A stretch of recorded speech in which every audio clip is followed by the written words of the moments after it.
environment was very conservative. I used to cover my face like this with only my eyes visible when I used to move around. There have been lots of ups and downs in my educational career. My mother used to have reservations about it. You are a guy, you can do this, but because she's your sister and she's not allowed to do that. But on the other side, they were open-minded. They were very fond of me.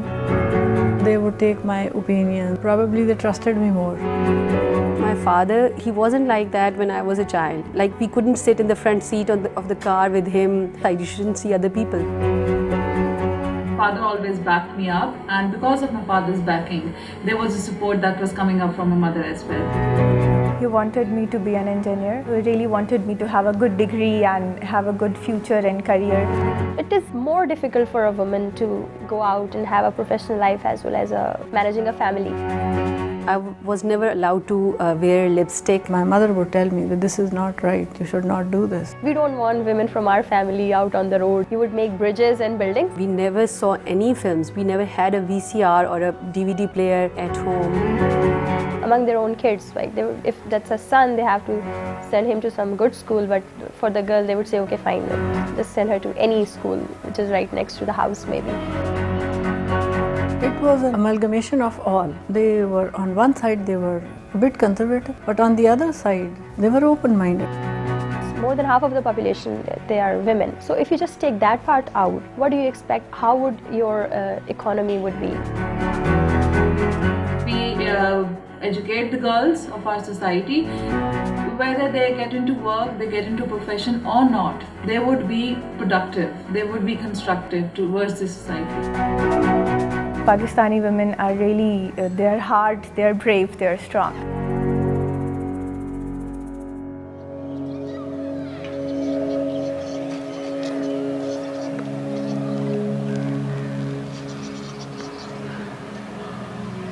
I spent most of my childhood in Peshawar, and I studied in University Model School, which was one of the top schools at that time.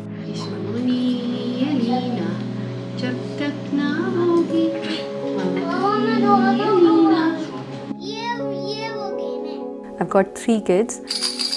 Alina is my first child. She's blind, she has cerebral palsy, and she is what they call a severe mental retardation. I was born in a village, and that's Swabi. I was always very confident, and I knew how to make decisions and how to do things. My mother and my father and my 2 sisters died in a car accident. So then I was left the eldest, and I had 2 younger brothers to look after. My childhood, most part of my childhood, I was spent in Mandivawati, central Punjab, northern Punjab actually. My father, he was a principal of a college. He got retired in 2013. My mother, she was a principal too. We are like 3 sisters and a brother. Younger brother, he is abroad studying currently. I actually have to get up early every morning because I have to do my daughter's work, and then I leave for work. When I come back, having spent some time with my daughter, then I go and play squash.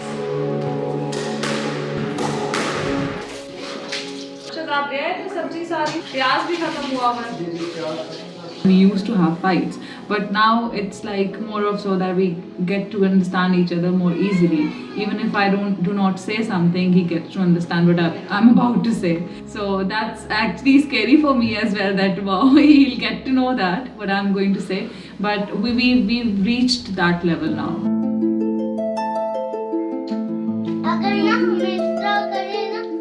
In Pakistan, the working places are getting more accustomed to taking females. I don't agree to the Western idea that Pakistan is a conservative country. We're being enlightened and women is being empowered over here. The thinking of the parents and the families is changing. They are really keeping their daughters and son equal.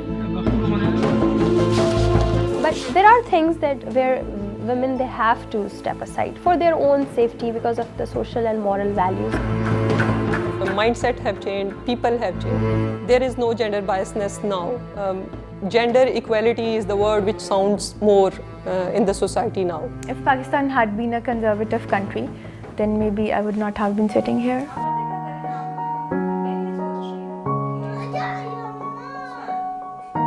I appreciate that people educate themselves more. That mothers, they push their girls to get education.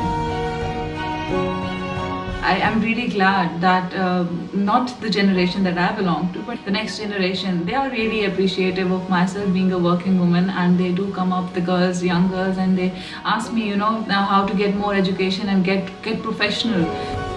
My father, he wanted me to be an engineer. And I was the eldest in my family, so he really wanted me to have a good degree and have a good future and career. Whatsoever profession you belong to, you actually have an identity in the society. So you're not a mother of someone, you're not a wife of someone, you're not a daughter of someone, you have your name.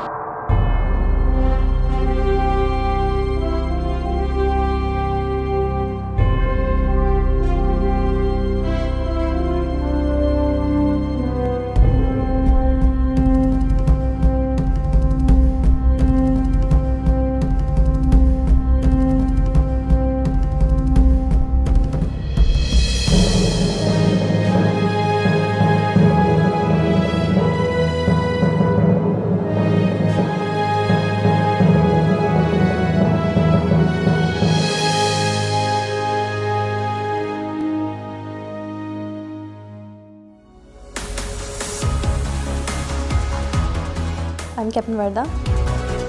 I am an engineer. I'm Major Wajiha Arshad. I'm the Grade 2 officer in ISPR. Captain Sana Ayaz, Core of EME, Electrical and Mechanical Engineering. I'm Sub-Lieutenant Aisha. I'm from Education Branch. I'm Brigadier Nagar Johar, Deputy Commander, CMH Rawalpindi. I'm Major Dr. Sayyida Rifat Naqvi. I'm a colorectal surgeon and I have a special interest in breast surgery as well. I am an aeronautical engineer. We work on different systems of the aircraft.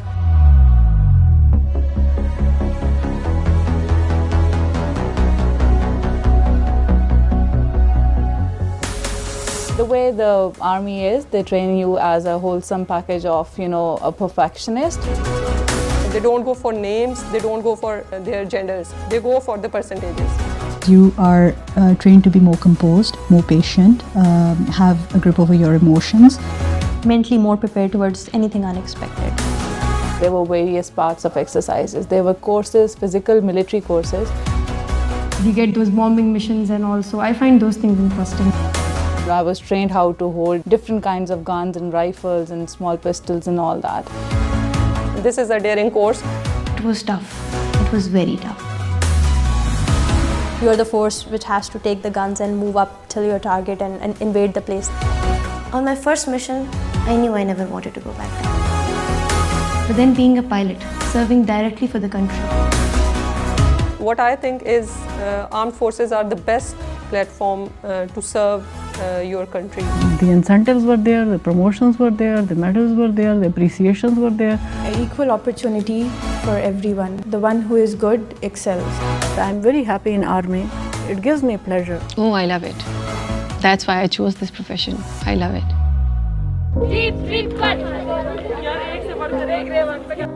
Ever since I was a child, I used to, watch these Pakistan Day parades.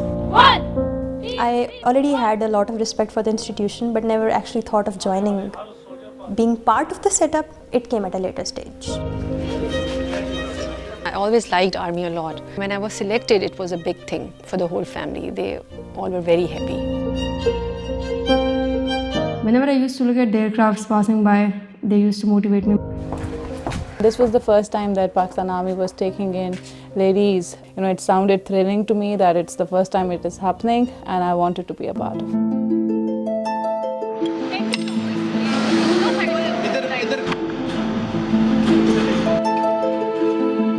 Our job is basically to make sure that all equipment, whether directly or indirectly involved in the support of the main fighting troops, it's in the right condition.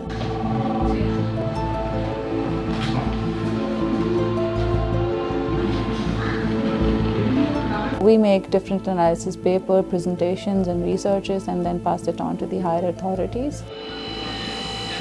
We basically deal with the repair and maintenance of the optronics instruments and radars. Along with that, we are responsible for managing the human resource. We make sure that every system is working fine, and if something goes down, then we take that component out, we repair it in our shop, and then we make it serviceable, and then it is installed in the aircraft.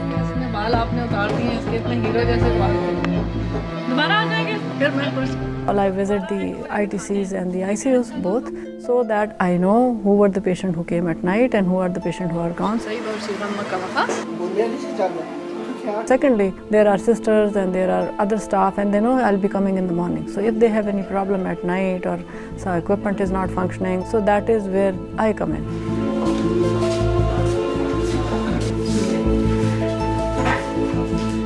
If it's an operation day, then I go to the theatre to do surgeries, and if it's an OPD day, then I go to my clinics.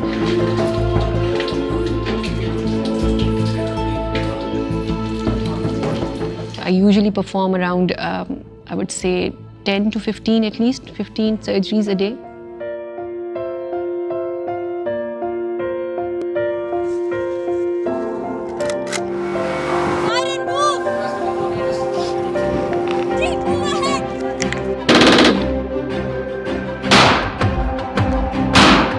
We are made to go out in the field and see what the real battlefield scenario is. Make maps of the area around us. Then you have to perform certain, operations, small skill, how to, protect the boundary that you're supposed to protect. You develop a quick mind. We had different aspects of training: military, physical and academic. How you have to live, how you have to eat, how you have to serve your country. We have our attack demos, defense demos, basic hideouts, like all the basic military training. It was a very tough routine during the first week. We didn't even have time to even think of our families. I never had an idea that we'll go for exactly the same training that the males are doing. No relaxation, no gender biasness, nothing. We had a very tough training with them. It did not only teach me the military culture, but actually taught me how to live a better life, physically, mentally. How to work under stress, how to work being physically more active.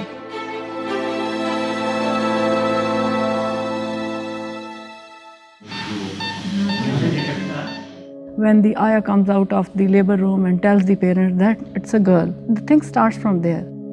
The culture does not encourage women other than its traditional role of a mother or a sister or a daughter. So to be recognized in a professional role, you have to work, and you have to work double.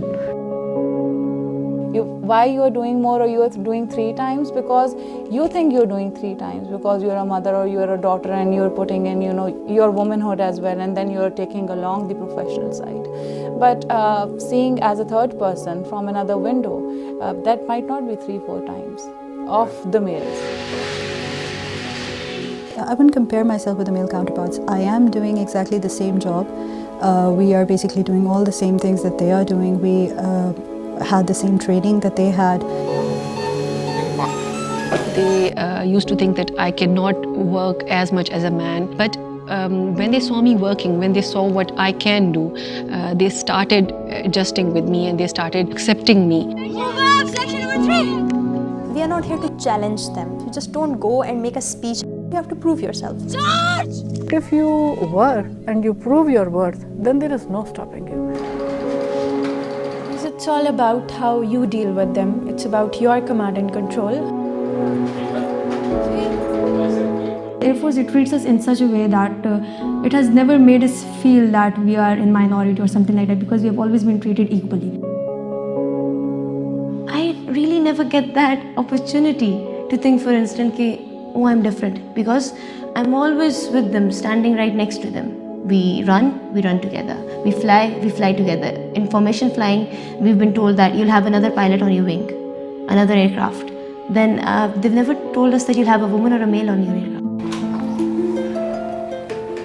Women in Pakistan, I think they are already empowered. There's a need of enhancement. There's a need of pushing them a little bit more.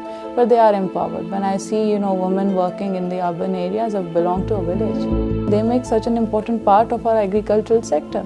Yes, she is an empowered woman who is making, small matchboxes.